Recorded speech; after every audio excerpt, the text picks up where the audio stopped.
is the cruelest animal. These words from Friedrich Nietzsche cut through centuries of comfortable lies we've been told about human nature, especially when it comes to attraction and desire. You've been lied to your entire life about what women really want. Society tells you to be nice, to be safe, to be predictable. Your mother told you to treat women with respect and kindness, and they'll love you for it. Hollywood sold you the fantasy that the sensitive guy gets the girl in the end. Self-help gurus preach that vulnerability and emotional availability are the keys to a woman's heart. But here's the brutal truth that no one wants to admit. Women are drawn to dangerous men like moths to a flame, and there's a dark evolutionary reason why. Look around you. The nice guys, the providers, the emotional supporters, they're sitting alone on Friday nights while women chase after the rebels, the bad boys, the men who represent everything society says they shouldn't want. This isn't an accident. This isn't a coincidence. This is biology in its rawest form. Tonight, I'm going to reveal the forbidden knowledge that Nietzsche understood over a century ago. Knowledge that explains why the most dangerous men in history had women fighting over them, why serial killers receive love letters in prison, and why your girlfriend's eyes light up when she talks about that toxic guy from her past. This isn't about becoming a monster. This isn't about hurting people. This is about understanding the primal forces that drive human attraction and learning how to harness that power authentically. The philosophers knew it. The psychologists confirmed it. The data proves it. But society has spent decades trying to bury this truth because it threatens everything we've been taught about equality, niceness, and political correctness. What you're about to discover will make you question everything you thought you knew about women, about attraction, and about yourself. Some of you will reject this knowledge because it's too uncomfortable. Others will embrace it and finally understand why your nice guy approach has failed you over and over again. The choice is yours. But once you see this truth, you can never unsee it. Are you ready to descend into the depths of human nature and emerge with the power that truly attracts? We live in an era of domesticated men, and women are bored to death. The modern man has been systematically neutered by a society that prioritizes safety over strength, compliance over courage, and comfort over conquest. He's been taught that his natural masculine instincts are toxic, that his desire for dominance is problematic, and that his competitive nature needs to be suppressed. This is the man who asks permission before he acts, who apologizes for taking up space, who seeks validation from every woman he meets.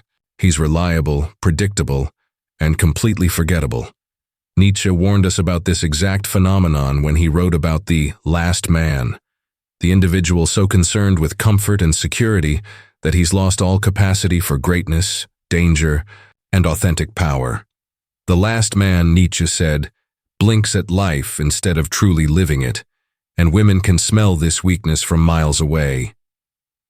While the domesticated man is busy being understanding, accommodating, and emotionally available, the dangerous man is living by his own rules. He doesn't ask for permission. He doesn't apologize for his desires. He doesn't seek anyone's approval because he's grounded in his own sense of worth and power. This dangerous man represents something primal that awakens ancient programming in women, programming that goes back millions of years of evolution. He represents protection, strength, and genetic superiority.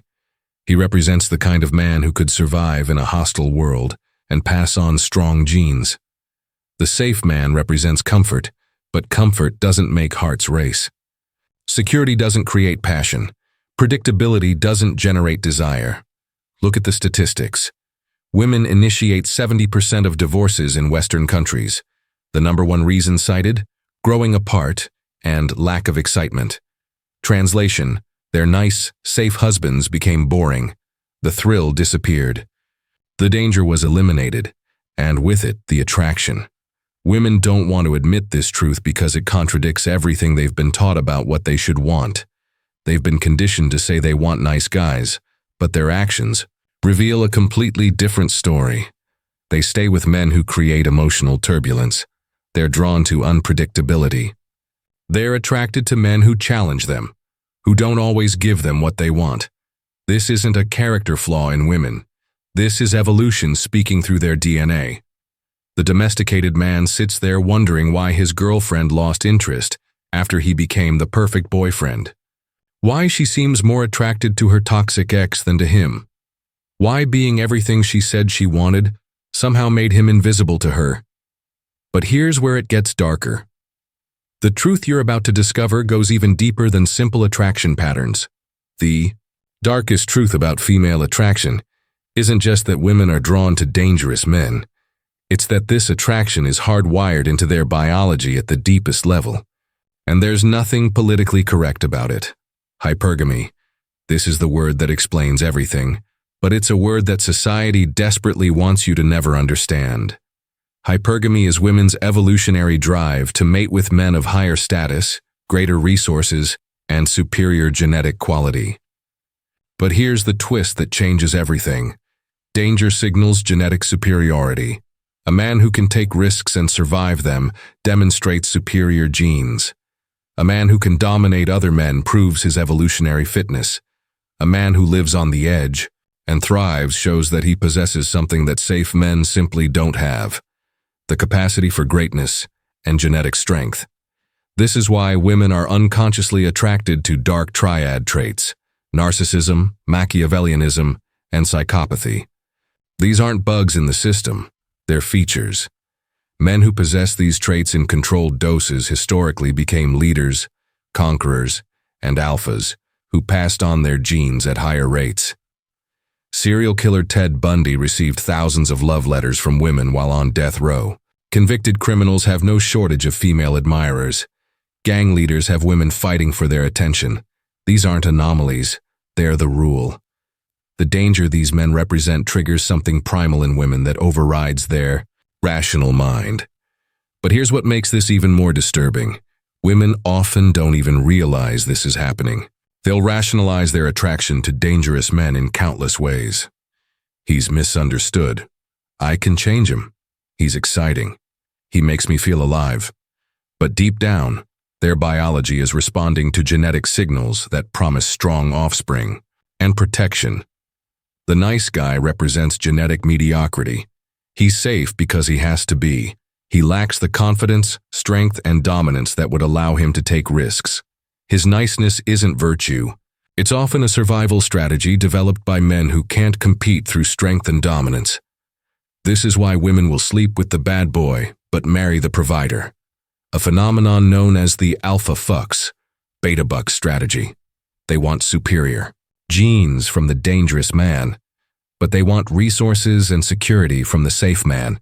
It's the ultimate evolutionary strategy that maximizes both genetic quality and survival resources.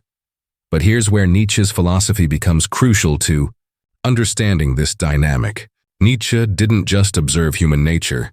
He provided a roadmap for transcending these base patterns. The dangerous man that women are truly attracted to isn't just reckless or violent. He's what Nietzsche called the Übermensch, the man who has transcended conventional morality and created his own values. He's dangerous not because he's destructive, but because he's unpredictable, powerful, and completely self-directed. This man doesn't follow society's rules because he's created his own moral framework. He doesn't seek approval because he's grounded in his own sense of worth. He's willing to lose everything because he knows he has the power to rebuild it all. Women aren't attracted to chaos for chaos's sake. They're attracted to the man who can create order from chaos. They're drawn to the man who can navigate danger and emerge victorious. They want the man who chooses to be with them, not the man who needs to be with them. But the revelation goes even deeper, and what comes next will fundamentally change how you see every interaction between men and women. Nietzsche understood something that modern psychology is only now beginning to prove.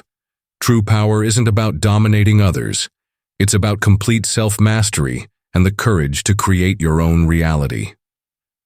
The Übermensch, Nietzsche's concept of the superior man, isn't superior because he's cruel or reckless.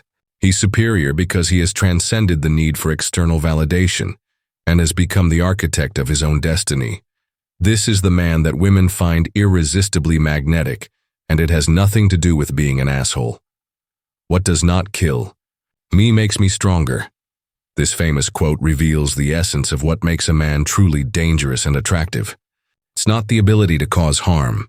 It's the ability to withstand it, learn from it, and emerge more powerful than before. The dangerous man that women desire embodies what Nietzsche called will to power. Not power over others, but power over oneself. He has conquered his own weaknesses, fears, and limitations. He doesn't react to life, he creates it. He doesn't follow the herd, he blazes his own trail. This is why confidence is so attractive to women.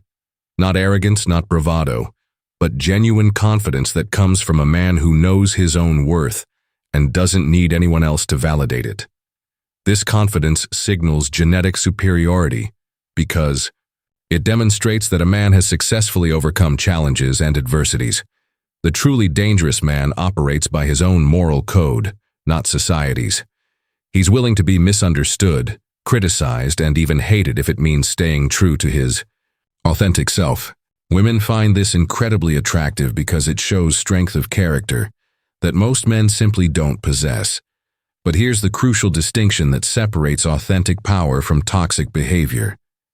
The Nietzschean dangerous man creates value. He builds, he leads, he inspires. His danger comes from his refusal to conform, not from his desire to destroy. Frame control. This is the practical application of Nietzschean philosophy in modern relationships. The man with strong frame doesn't get pulled into drama, doesn't lose his composure under pressure, and doesn't change his core values to please others. He maintains his reality even when everyone around him is trying to shake it. Women test this frame constantly, not because they want to break it, but because they want to confirm that it's unbreakable. They want to know that the man they're with is stronger than their emotions, more grounded than their chaos, and more certain than their uncertainty. The weak man fails these tests by either becoming aggressive, fake strength, or by completely capitulating, obvious weakness. The truly dangerous man passes these tests by remaining calm, centered, and unmoved, while still being loving and present. This is what Nietzsche meant when he wrote about the dancing star, the man who can create beauty and meaning even in the midst of chaos. He's not dangerous because he creates chaos. He's dangerous because he's so powerful that chaos cannot touch him. But knowing this philosophy is only the beginning. The real question is, how do you become this man? The path to becoming authentically. Dangerous isn't about changing who you are. It's about unleashing who you've always been beneath the layers of social conditioning and fear. First, you must embrace what Nietzsche called amor fati, love of fate. This means accepting complete responsibility for your life, your choices, and your outcomes. No more blaming women for not understanding you. No more blaming society for holding you back. No more excuses. The dangerous man owns his reality completely. Start by developing what I call outcome independence. This is the ability to pursue what you want without needing to get it. Ask that woman out, but don't need her to say yes. Start that business, but don't need it to succeed. Take that risk, but don't need the reward. This paradox, wanting something, while not needing it, creates the magnetic energy that draws people to you. Build your mission before you build your relationships. The dangerous man has something more important than any individual woman: his purpose, his calling, his contribution to the world. Women are attracted to men who are going somewhere, not men who are waiting for a woman to give their life meaning. Cultivate controlled aggression, not violence, not anger, but the channeled energy of a man who knows what he wants and has the courage to pursue it. This is the energy that built civilizations, created art, and pushed humanity forward. Society has tried to eliminate this energy, but women still crave it in their men. Develop your no. The dangerous man doesn't say yes to everything. He has boundaries, standards, and requirements. He's willing to walk away from anyone or anything that doesn't align with his values. This scarcity creates desire. This selectivity creates value. Finally, embrace the discomfort of growth. Every day, do something that scares you. Take risks. Face rejection. Push your limits. The dangerous man is comfortable being uncomfortable, because he knows that's where power is born. But here's your warning. Once you start walking this path, there's no going back. You'll see the world differently. You'll understand women differently. You'll understand yourself differently. Some people in your life won't like the man you become, because your strength will highlight their weakness. This is the price of power. This is the cost of authenticity. This is what it means to be dangerous in a world that wants you to be safe. The choice is yours. You can remain the domesticated man, wondering why you're invisible to the women you desire. Or you can embrace the dangerous path and become the man that women can't resist, and other men can't ignore. But remember Nietzsche's final warning. He who would learn to fly one day must first learn to stand and walk and run and climb and dance. One cannot fly into flying. The transformation isn't instant. The power isn't immediate. But for the man brave enough to walk this path, the rewards are beyond anything society promised you. Your dangerous journey starts now.